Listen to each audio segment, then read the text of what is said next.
Election week served as a test for social media companies that recently issued a number of updates about how they intend to deal with election-related misinformation. Twitter is taking the most aggressive action to combat misinformation. On election night, they quickly placed a warning on President Trump's tweet for making a potentially misleading claim about an election.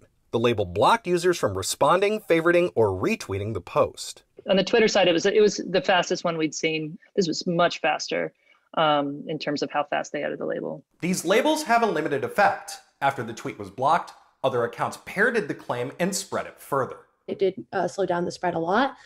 We saw a move by conservative influencers saying that everyone should copy and paste the tweet. And then there was a big push to get that done. Since Election Day, Twitter has labeled roughly a third of President Trump's posts for breaking platform rules.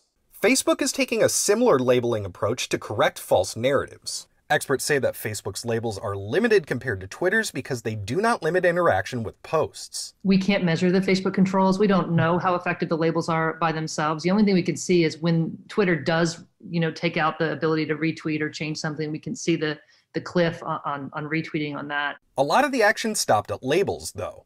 We unfortunately see American politicians who help build the scaffolding for some of these narratives. Experts noted verified accounts were among the biggest problems, often pushing the most viral misinformation narratives without punishment.